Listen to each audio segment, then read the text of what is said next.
ये कामना, काम बड़ा शत्रु है, इसीलिए उन्नति नहीं हो पाती अध्यात्म में।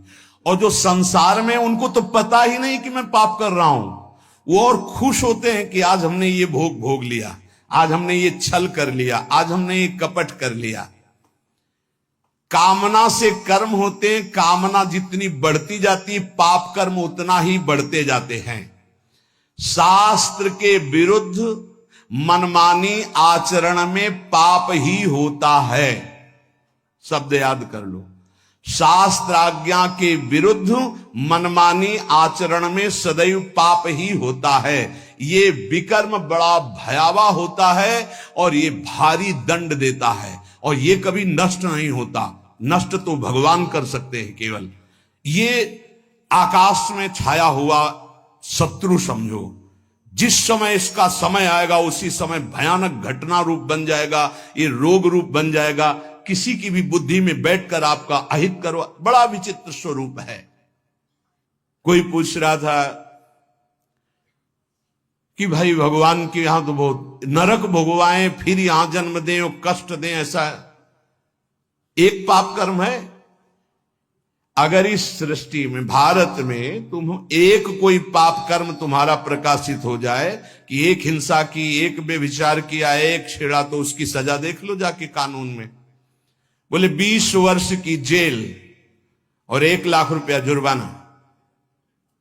इसके बाद जुर्माना क्यों, जब उसको सजा दी जा रही है तो जुर्माना कैसे दे? उसको तो सजा दे दी। नहीं, कानून है, ऊपर से है जुर्माना। तुमने ऐसा किया, 7 साल की जेल, 50,000 जुर्माना देना पड़ेगा। ऐसे ही नरक भोग, और इसके बाद पुनः तिर्यक योनियों में जन्म और उसका दंड, ये जुर्माना। खेल तमाशा समझो। लाखों पाप ऐसे हैं जो तुम्हारे प्रकाशित नहीं हुए, हमारे प्रकाशित नहीं हुए। अगर भगवान की प्राप्ति नहीं होगी तो एक एक सेकंड के कर्म का भोग भोगना पड़ेगा। ये कब तक चलता रहेगा? जब से सृष्टि रची गई आज तक चल रहा है। तो इसलिए मुझे मनुष्य शरीर से तत्वबोध या भगवत प्राप्ति अत्यंत आवश्यक है। ये काम करने के लिए हम आए हैं। कर्मों को भोगना ही पड़ता है, चाहे जहां भाग के जाओ। किसी ने प्रश्न किया था कि आपने कहा देवराज इंद्र ने अहिल्या के साथ गलत व्यवहार किया, तो आपने ये नहीं बताया उसको दंड क्या मिला। क्योंकि दंड का विषय नहीं चल रहा था, विषय चल रहा था कि भोगाकर्षण कितना प्रबल होता है कि हजारों लाखों अप्सराओं का स्वामी भी, देवराज इंद्र भी, एक मुनि की कुटिया में जाता है और वहां ऐसे गंदे भाव से गौतम ऋषि का वेश धारण कर कर अहिल्या जी का, तो उसको जानते हो क्या दंड मिला था? उसको 1000 भग हो जाए तुरंत साप मिला था। तुझे भग से, भग माने योनि, तुझे योनि से बहुत प्यार है, तू देवराज इंद्र है, तू जो चाहे कर सकता है, तो देख मैं अभी तुझे दंड देता हूं। गौतम ऋषि ने कहा सहस्त्र भगधारी हो जा। पूरे शरीर में हजारों योनियां हो गई और हर योनि से महान दुर्गंध। अब बैठ त्रिभुवन पति बन करके चरणों में लौट गए। 1000 योनि पूरे शरीर में, योनि योनि, और दुर्गंध युक्त घृणास्पद घोर नर्क समझो, घोर नर्क। चरणों में गिर गए, महाराज त्रुटि हो गई, आप भगवत स्वरूप ऋषि हो, आप बड़े दयालु, बहुत विनय की। तब का भोग तब तक जब तक भगवान रामावतार में नहीं आते। जब श्री राम अवतार लेंगे तो उनके दर्शन के लिए ब्रह्मादि सब देवता उपस्थित होंगे, तू भी उपस्थित होगा। तब यही भग 1000 नेत्र रूप में परिणित हो जाएंगे। ये दंड मिला था। तो जानते हो सिंहासन में बैठने से शर्म आती थी और महल में रहते थे अमरावतीपुरी में। निकलना मुश्किल था क्योंकि 1000 भग खुला उनके शरीर में बने हुए थे। कर्मणों गहनो गति, गहन है कर्म की गति, भोगना पड़ेगा। एकमात्र श्री भगवान क्षमा कर सकते हैं, दूसरा कोई नहीं। आम त्वाम सर्वपापेभ्यो मोक्षयिष्यामि मा शुचा। कामना जब उपासक के अंदर होती है तो ना चाहते हुए भी उससे पाप कर्म हो जाता है। विकर्म से बचना है तो काम, कामना, वासना मन ते अति कर दूर। राधा राधा राधा, पर है बहुत कठिन, बहुत कठिन है। कामना के त्याग के बिना ये निषिद्ध कर्म, पाप कर्म, विकर्म, इससे बचा नहीं जा सकता। गहनो कर्मणो गति, कर्म की बड़ी गहन गति है। कौन सा कर्म बांधने वाला है, कौन सा कर्म मुक्त करने वाला है, इसका निर्णय करने में सब समर्थ नहीं है। जो भगवान में चित्त जोड़े हुए या स्वरूप बोध है, वही उन्हीं के द्वारा निर्णय माना जा सकता है। ये बड़े बड़े विद्वानों में भी गलती हो जाएगी निर्णय करने में। निर्णय में दो ही समर्थ हैं, या तो भगवत प्रेमी महात्मा या ब्रह्मबोध संपन्न ब्रह्म ऋषि। कर्म क्या है समझ गए? कोई भी कर्म करने के पहले जो फल आकांक्षा से प्रेरित होकर शास्त्र सम्मत किया जाता है उसे कर्म कहते हैं। अकर्म क्या है? जो तत्वबोध प्राप्त महापुरुष हैं, निर्लिप्त हैं, ममता रहित हैं, आसक्ति रहित हैं, उनके द्वारा हुआ कर्म अकर्म हो जाता है। वो फल नहीं देगा, वो बांधने वाला नहीं। विकर्म क्या है? जो कामना बढ़ी हुई मनमानी पापाचरण है उसे विकर्म कहते हैं, और ये बहुत भयावह है, ये दुर्गति का कारण है। इसी से नाना प्रकार के दुख भोगने पड़ते हैं। श्री भगवान कह रहे हैं जो कामना से कर्म होते हैं वो कामना अधिक बढ़ जाने पर केवल पाप होने लगते हैं। जैसे धन की कामना से कर्म शुरू होते हैं, फिर धन की जब ज्यादा इच्छा हो जाती तो बेईमानी, चोरी, हिंसा, छल कपट, इसके करने में कोई भय नहीं रह जाता। अकर्म हमारे कर्म हो जाए ये बहुत जरूरी है। अकर्म, उसके दो ही उपाय हैं, या तो निर्लिप्त, फलासक्ति रहित, ममता रहित, ये तो स्वरूप बोध महापुरुष में होता है। तो एक सरल उपाय है, अपने शास्त्र सम्मत कर्तव्य कर्मों को फलेच्छा का त्याग करके श्री भगवान को समर्पित कर दो। राधा राधा जपो, नहीं बहुत यहां जो भी करोगे उसका दंड मिलेगा। महाप्रभु हरिवंश चंद्र जी कहते हैं, जैसी हरिवंश नरक गति दुर्भर, यम द्वारे कटियत नक छीके। छींक दिया उसका भी है, कहां छीका, किस जगह अंगुली उठाई, किस लिए? एक एक चेष्टा का तुम्हारे कहने से थोड़ी होगा। अरे कहीं कुछ नहीं, ये बावरे लोग हैं, इनको क्या पता है। जब दंड मिलते हैं तब इनको समझ में नहीं आता कहां से मिल रहा है दंड। अजर अमर हो, अविनाशी हो, शरीर को लेकर के देहाभिमान से बात कर रहे हो, कोई भगवान नहीं, कोई नहीं। तुम्हारे आंख मूंदने से हो जाएगा क्या? इस अपराध का दंड है। ऐसे ही यहां जो पापाचरण कर रहे हो कोई भगवान नहीं, इसका जब हिसाब आएगा तब तुम्हें पता चलेगा। करुणा निधान स्वामी ने ये जन्म तुम्हें अपनी तरफ से करुणा करके दिया है कि तुम मुक्त हो जाओ। उपासक को चाहिए कि कामना का नाश करके, विकर्म का नाश करके अकर्म हो जाए, तभी वो जीवन मुक्त होता है। कर्मण्य कर्म यह पश्येद कर्मणि च कर्म यह, सा बुद्धिमान मनुष्येषु स युक्तः कृष्ण कर्म कृत। बड़ी बात कह रहे हैं श्री भगवान। कर्मण्य कर्म यह पश्येद कर्मणि च कर्म यह, जो मनुष्य कर्म में अकर्म देखता है स्थिति, और जो अकर्म में कर्म देखता है, वो मनुष्यों में सर्वश्रेष्ठ बुद्धिमान है, वो योगी है, वो ज्ञानी है, वो संपूर्ण कर्मों को करने वाला होते हुए भी कृतकृत्य जीवन मुक्त है। ये स्थिति है। कर्मण्य अकर्म यह पश्येत, कर्म करते हुए भी अकर्म स्थिति, कर्म करते हुए भी निर्लिप्त रहना। निर्लिप्तता एक बहुत बड़ी सिद्धि है। यहां जो भी कर्म होता है लिप्त होकर होता है। मानो आधी आपकी परिक्रमा हुई, चलो अब बैठ करके पद गाते हैं, हो गए। नहीं नहीं, थोड़ा ही तो रह गया, पूरी हो जानी चाहिए। क्यों, कौन सा फल चाहिए, कौन सा फल चाहिए? नहीं, पूरी होने पर ही सिद्धि होती, फल प्राप्त होती। फल आगे रख लिया ना, लिप्त हो गए, लिप्त हो गए। ये इसी तरह सब शुभ से शुभ, बड़े से बड़े कर्म में निर्लिप्तता का मतलब है पूर्ण होना, ना होना, लाभ होना या हानि हो जाना। जय या पराजय, सुख या दुख, सुख दुखे समय कृत्वा लाभा लाभो जया जयो, ये निर्लिप्त स्थिति है। पूर्णता अपूर्णता से मतलब कोई संकल्प नहीं, स्वाभाविक सहज ही।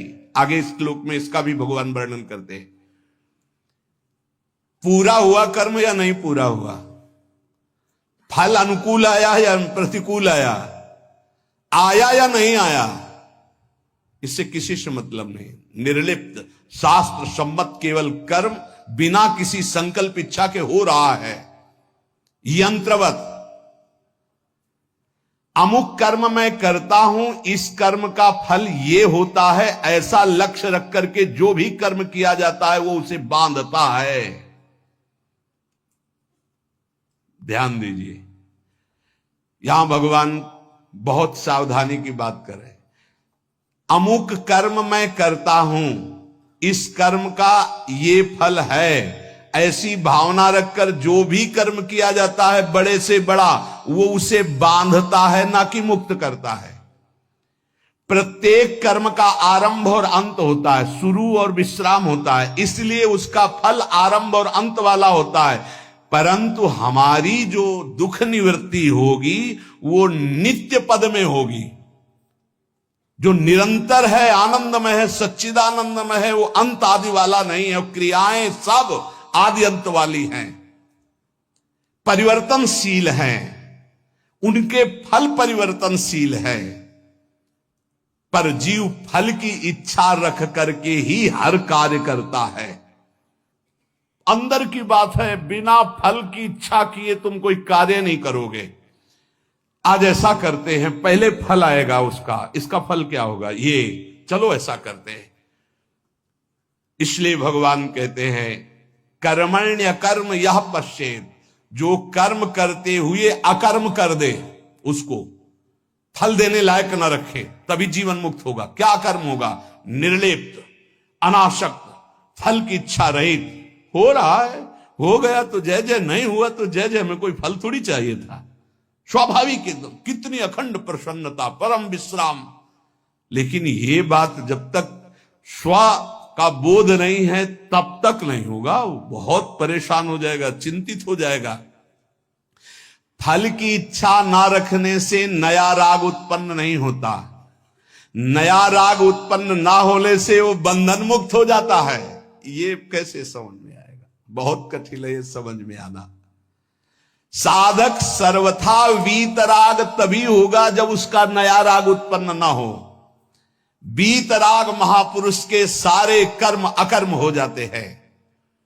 जीव का जन्म, जीव का मरण, जीव को भोग प्राप्ति कर्मों के अनुबंध से होता है, इसी कर्मों के बंधन से। जैसे किसी परिवार में बालक हुआ तो उसमें केवल बालक का ही कर्म नहीं है, पूरे परिवार का साथ में जुड़ा हुआ कर्म है। कोई उसकी मां बना, कोई पिता बना, कोई भाई बना, कोई मित्र बना, कोई पड़ोसी शत्रु पक्ष का भी है, जिसकी जलन हुई कि लड़का हुआ है। ऋणानुबंध, उनमें सैकड़ों हजारों लाखों के कर्म बंधन उस बालक से जुड़े हुए हैं।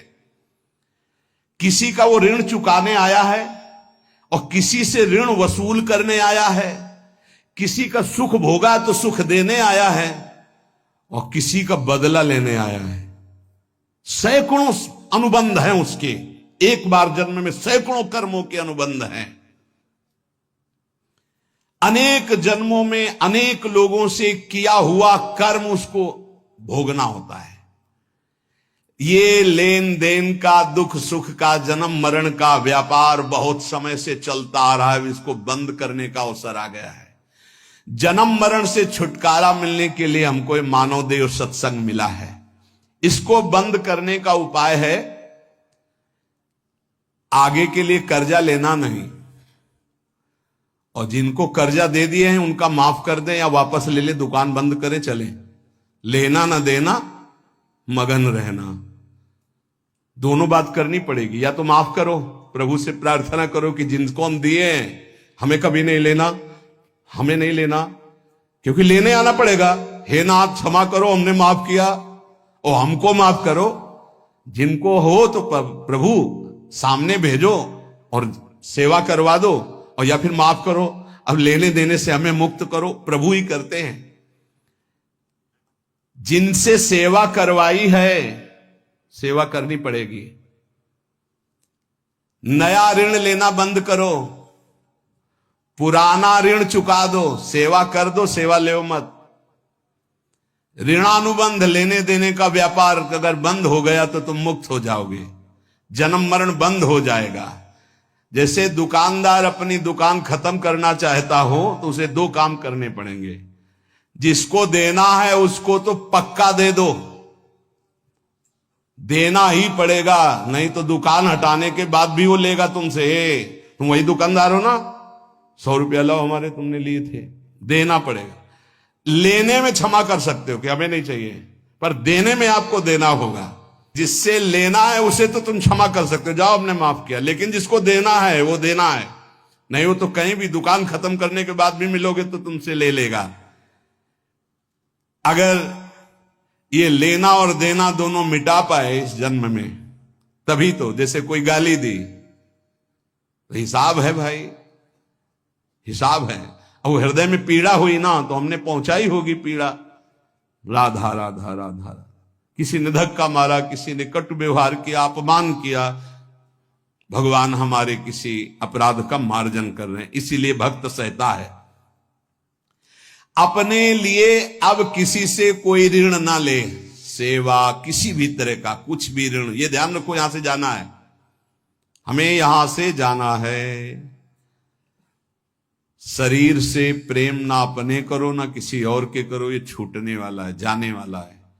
कब जाएगा अब इसका पता नहीं, शाम के जाएगा कि कल सुबह जाएगा कि दोपहर जाएगा, 10 वर्ष में जाएगा कि 5 वर्ष, जाना है। जब हमें जाना है इस देश से तो फैलावा काहे को फैलाओ, समेट के अटैची बिल्कुल तैयार। मरने से सब जग डरा मेरो मन आनंद, कब मरी हो कब भेटी हो पूर्ण परमानंद। समझ में आ रहा है? मरने वाली अब शकुन वाली बात घर में अगर चला दे तो फिर बहुत ही, ये आखिरी मृत्यु होनी चाहिए। पर घर परिवार में बातें अब शकुन मानी जाती हैं, मरने की बात नहीं। क्यों? क्योंकि फिर पापाचरण में रति नहीं होगी अगर मरना दिमाग में रहेगा। नारायण स्वामी ने कहा 2 बात दिमाग में रख लो, एक नारायण को, दूसरी मृत्यु को।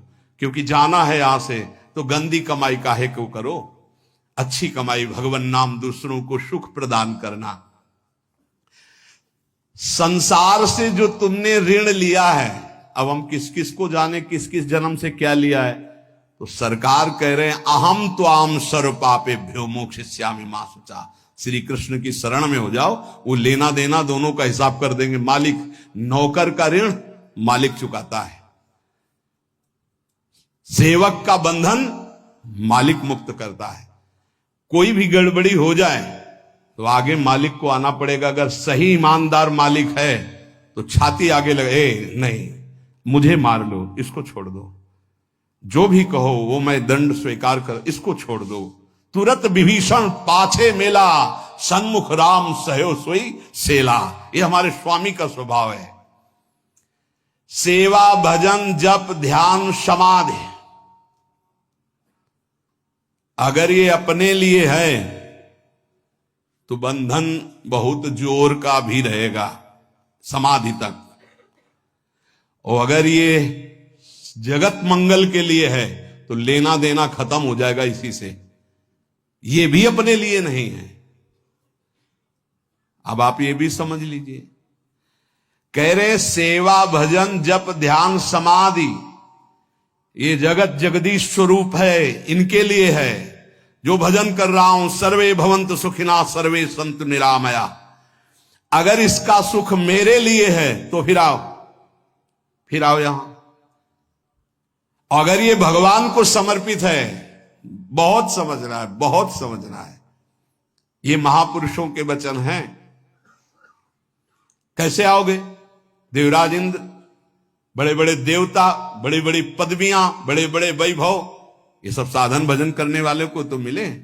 मानो जो इसी देश के बड़े बड़े पदों में है, सब पुण्यात्मा है, इनका तप हुआ है। अब जो किया जाएगा वो आगे की फसल है, लेकिन पीछे की बहुत जोरदार फसल है। अगर मुक्त होना चाहते हो तो भजन भी अपने लिए नहीं है।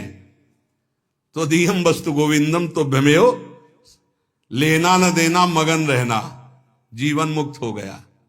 अब आपको लगेगा, जानते हो कैसे बात करते हैं महाराज, आज से एक माला आपके लिए कि आपका रोग ठीक हो जाए, और 10 हमारी, एक माला सिर्फ आपको देंगे। इष्ट और गुरु को एक माला, 10 माला मेरी नहीं भैया, मेरा अस्तित्व ही नहीं, अब जो कुछ हो रहा है वो सब आपके लिए है। आप जीवन मुक्त हो गए। ये बड़ा सूक्ष्म विषय है, बड़ा सूक्ष्म विषय। जीवन मुक्त होने के लिए आना ना जाना, सेवा भजन जप ध्यान समाधि, ये केवल संसार के हित के लिए है। माला के घुमाए, इतना कष्ट सहकर माला घुमा रहे हो, करे दूसरों के मंगल के लिए है। यही है लेना न देना मगन रहना, इसी से सब कर्जा मिट जाएंगे। भजन करने से सबके कर्जे निपट जाएंगे, जन्म जन्मांतर के जो हैं, नहीं कहां तक देंगे हम। कोई पीट रहा है, किसी को पीट रहे, सब हिसाब किताब हो रहे, कभी गर्भई में नष्ट हो गए, कभी जवानी में, कभी ये, कितना प्रपंच है। जब तक किसी के भी साथ संबंध रहेगा तो इस प्रकृति में आना पड़ेगा। एक और ऊंची बात है कि अब मैं भजन करता नहीं, मेरा राम भजन करते हैं। ये अब मतलब संतों की बात को कोई समझ पाए बड़ा कठिन होता है। लेकिन तुम ना ले आना ये बात अभी से कि हाँ हम तो भजन नहीं करते, श्री जी हमारा भजन करते हैं। वो बहुत ऊंची स्थिति की बात, जीवन मुक्त महापुरुषों की बात। भला ये बात पचेगी कि आज से जितने माला करेंगे, पाठ करेंगे, भजन करेंगे, वो सब अड़ोस पड़ोस में बट जाएगा, तुम्हारे लिए नहीं रहेगा। हम क्यों जाए फिर बाड़ी पाठ में, हम क्यों माला चलाएं, इतनी परेशानी होकर माला चला तो मेरे लिए नहीं है। इसका मतलब समझते हो, इसका गूढ़ मतलब है। एक माला जपा और कह दिया कि सबका मंगल हो, तो सबके मंगल का जो फल है वो आपको भगवत प्राप्ति करा दिया। समझ रहे हो, ये आंतरिक रहस्य है संतों का। 1 रुपया फेंको और 1 अरब रुपया एक साथ फायदा ले लो।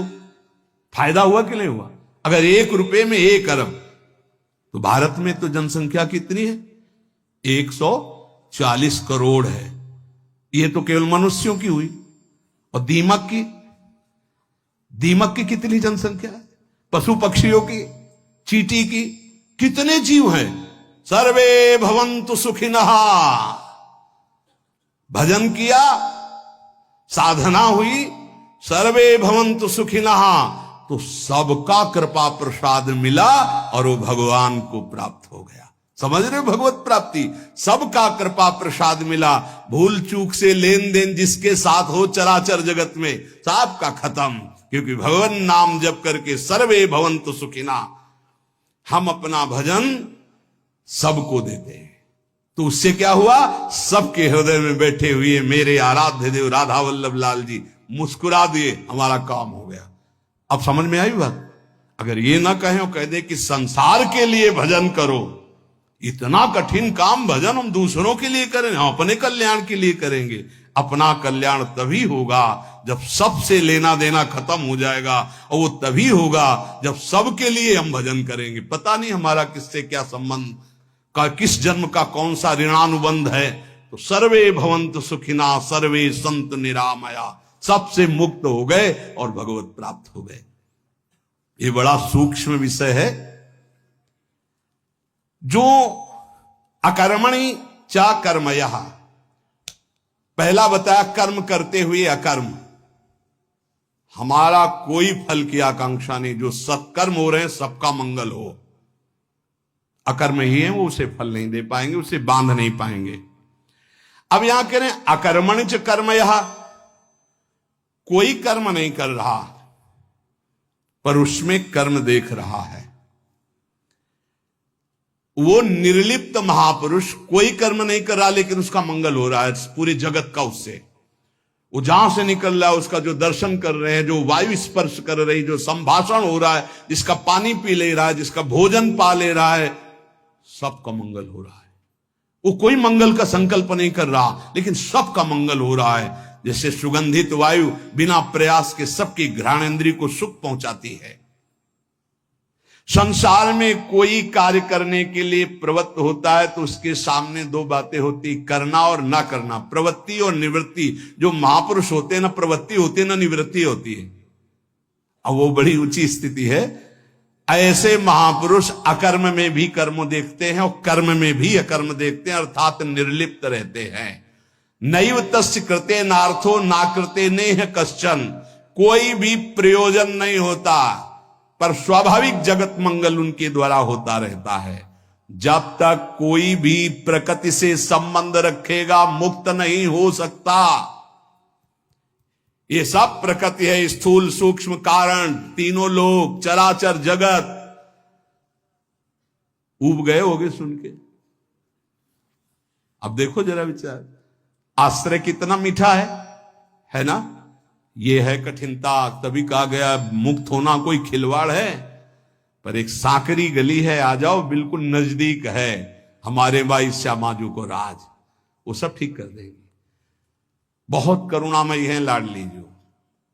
जरा सा जहां मुस्कुराकर प्रीतम की तरफ देखा, कहा आने दो, पास हो जाएंगे। तो अब तो हमें भरोसा हो जाना चाहिए कि हमें कहा कि आने दो नहीं, हमें तो पास करवा दिया, बुला लिया। वृंदावन आ गए, श्री जी का जस सुन रहे हैं। श्री जी की इतना कठिन है, देख लो। ये एक योग का वर्णन हो रहा, कितना कठिन है। प्रकृति की रचना से किंचन मात्र संबंध नहीं रखना, और यहां इसी में लगे हुए हैं, केवल इसी में, प्रकृति के ही पोषण में लगे हुए हैं। बड़ा कठिन। परमार्थ की उन्नति को नहीं जानता, प्रकृति की उन्नति को जानता है। प्रकृति से किंचन मात्र संबंध न रहना, ये परमार्थ की उन्नति है, अंदर की बात। इसीलिए अध्यात्म बड़ा सूक्ष्म है। ना प्रवृत्ति ना निवृत्ति, ऐसी स्थिति वो महापुरुष अकर्म में भी कर्म और कर्म में भी अकर्म स्थिति देखता है। चलना फिरना, खाना पीना, स्थूल शरीर की क्रियाएं, एकांत में रहना, चिंतन करना, ध्यान लगाना, सूक्ष्म शरीर की क्रियाएं, और समाधि लगाना, कारण शरीर की क्रियाएं, ये तीनों क्रियाएं मेरी नहीं है, निर्लिप्त। ये स्थिति उस महापुरुष के द्वारा सारे कर्म अकर्म होते हैं। इसीलिए योगस्था कुर कर्माणि।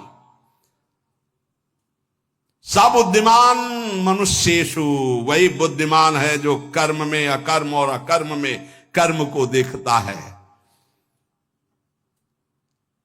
सायुक्तः, जो सिद्धि असिद्धि में, जय विजय में, लाभ हानि में, सुख दुख में समान रहता, वो भगवत प्राप्त महापुरुष होता है। परंतु जब तक कुछ पाना शेष है, तब तक आना और जाना भी शेष है।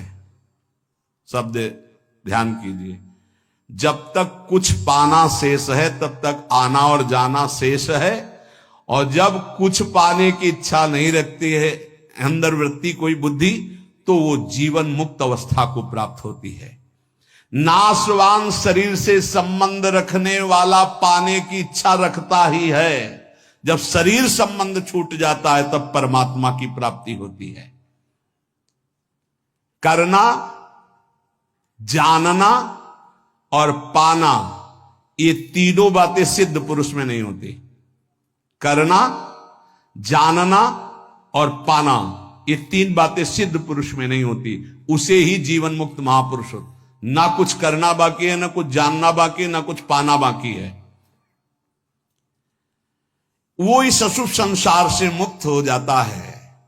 यस्य सर्वे समारंभा काम संकल्प वर्जिताः ज्ञानाग्निदग्ध कर्माणं तमाहो पंडितम बुधाः। भगवान इस श्लोक में वर्णन करते हैं कि जिसका बिना किसी संकल्प के, कामना की, बिना किसी कामना के संपूर्ण कर्म हो रहे, वो कर्म ज्ञान रूपी अग्नि में जलकर भस्म हो जाते हैं, वही जीवन मुक्त, वही पंडित, वही बुद्धिमान। तो एक ज्ञान अग्नि है और एक प्रेमाग्नि है। तो अगर ज्ञान समझ में ना आ रहा हो तो बस इतना समझ लो कि हर कर्म भगवान को अर्पित कर दोगे, वो तुम्हें बांध नहीं पाएगा। बड़ी चतुरता की बात है, पर माया भुला देगी, अर्पण करवाना भुला देगी। इसलिए सबसे प्रार्थना है कि प्रातः से लेकर शयन तक जो भी आपसे कर्म हो, पहले निरीक्षण करो इसमें गंदी बात, गंदी सोच, गंदी क्रिया कौन सी हुई, और उसको डायरी में लिखो कि ये शास्त्र विरुद्ध बात हमसे हुई, जीवन में हमसे ना हो। भगवान से प्रार्थना करो, ऐसी हिम्मत बनाओ, उससे अलग निकलो, और जो पवित्र आचरण हुए वो भगवान को समर्पित कर दो। धीरे धीरे आपके अपवित्र भाव नष्ट हो जाएंगे, फिर पवित्र भाव श्री भगवान में स्थित हो जाएगा और जीवन मुक्त हो जाए। बहुत सरल उपाय है और शास्त्र सम्मत है। हर कर्म भगवान को समर्पित कर। एक स्थिति आती है जब स्वयं समर्पित हो जाता है तो कर्म समर्पण पूर्ण हो जाता है। फिर वहां नहीं होता श्री कृष्णार्पणम मस्तु, राधा वल्लभ अर्पणम मस्तु, ये सब खत्म हो जाता है। पर प्रारंभ में सिद्ध बनने की चेष्टा ना करे। अगर भूल हो जाए तो हम कह रहे हैं प्रातः से लेकर रात्रि को जब शयन करो तब पूरा का पूरा जोड़ करके, हे प्रभु सुबह से उठे से शाम तक अभी तक ये सब हुआ आपके चरणों में अर्पित है। नाथ आप मुझे बंधन मुक्त करके अपने चरणों का प्रेम प्रदान करो, अपने चरणों का आश्रय प्रदान करो। ऐसा करने से ये जो बड़ा सुंदर विवेचन है, पर ये समझ पाना बड़ा कठिन है, तो भगवान को समर्पित कर दो, वो सब समझते हैं, वो कर्म बंधन मुक्त कर देंगे। शेष चर्चा आगे। श्री राधा वल्लभ लाल।